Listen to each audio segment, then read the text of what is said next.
Le dernier et le plus difficile exil auquel le peuple d'Israël devra faire face sera la confrontation avec Ismaël. Et Ismaël est le plus difficile parce qu'il est le seul de nos ennemis qui possède un pouvoir spirituel. Le rabbin évoque les descendants d'Ismaël pour dire les musulmans. Et sont-ils vraiment les ennemis des Juifs, comme il l'affirme? C'est la première question à laquelle nous allons répondre dans cette vidéo. Deuxièmement, Le danger d'Ismaël est bien énorme, car ils ne détiennent pas seulement la force physique, mais possèdent aussi des mérites spirituels. Parce qu'ils ont ces mérites-là, ils peuvent prier pour de mauvaises choses et pour nous faire du mal, et il y a du pouvoir dans leurs prières. les musulmans utilisent-ils réellement le pouvoir de la prière pour nuire et faire du mal? Ensemble, nous allons découvrir la vérité à la fin de cette vidéo. Assalamu alaikum, bienvenue sur Vérité Din. Dans un discours empreint de profondeur théologique et de gravité spirituelle, un rabbin met en garde contre un adversaire qu'il décrit comme singulier et redoutable, les musulmans descendants d'Ismaël. Selon lui, leur puissance ne réside pas uniquement dans les ressources matérielles ou la force militaire, mais surtout dans un héritage spirituel immuable, enraciné dans la lignée d'Abraham. Fortifié par le pacte de la circoncision, soutenu par la force de la prière et guidé par une vie de modestie et de discipline, les musulmans, affirment-ils, détiennent une force qui dépasse les simples affrontements terrestres et s'élève au-delà du champ de bataille. Le savant Rakai Hayim Vital a écrit en s'appuyant sur Pirki de Rabbi Eliezer que le dernier et le plus difficile exil auquel le peuple d'Israël devra faire face sera la confrontation avec la descendance d'Ismaël. Et il a dit qu'Ismaël est très difficile à vaincre, parce qu'il est le seul de nos ennemis qui possède un pouvoir spirituel. Le danger d'Ismaël est bien énorme, car ils ne détiennent pas seulement la force physique, mais possèdent aussi des mérites spirituels. Ce sont des enfants d'Abraham. Ils possèdent le pouvoir de la prière, le mérite de l'alliance de la circoncision qui remonte à Abraham, et une pudeur qui imprègne chaque aspect de leur vie, etc. Le rabbin insiste que cette combinaison d'endurance physique et de grandeur spirituelle fait des descendants d'Ismaël des adversaires hors du commun, car ils ont une puissance invisible, difficile à contenir et impossible à vaincre par des méthodes de guerre conventionnelles.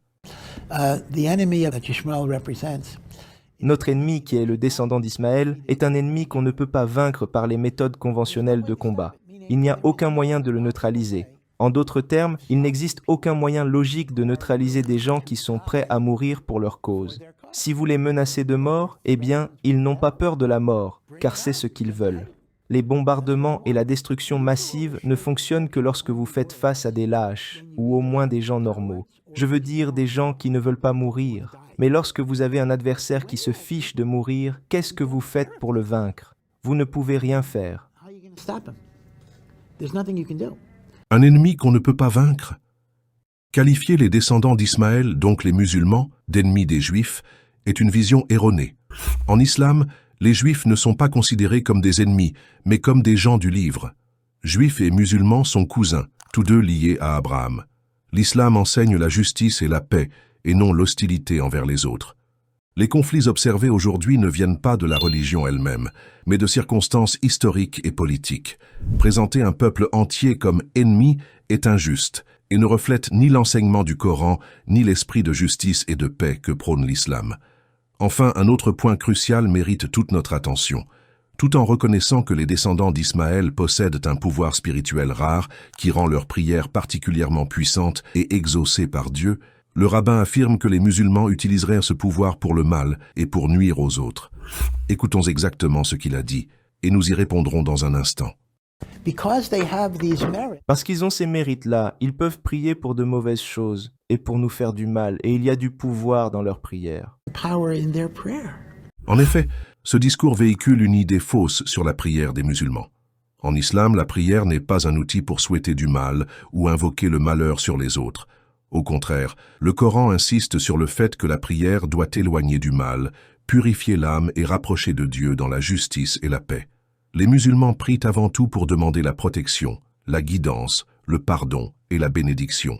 S'il leur arrive de prier face à l'injustice, ce n'est pas pour nuire gratuitement, mais pour demander à Dieu la force de se défendre et la justice contre l'oppression. Cependant, Il convient de saluer le courage et l'honnêteté du rabbin Breitowitz, qui a eu le mérite de reconnaître la vérité sur le pouvoir spirituel des musulmans. Dire la vérité sur cet aspect souvent méconnu de la foi musulmane demande honnêteté et franchise. Sa déclaration rappelle que le respect et la reconnaissance de la force spirituelle d'autrui transcendent les divisions religieuses. Un témoignage rare et une parole sincère qui mérite d'être soulignée et appréciée. Merci pour votre temps. Assalamu alaikum.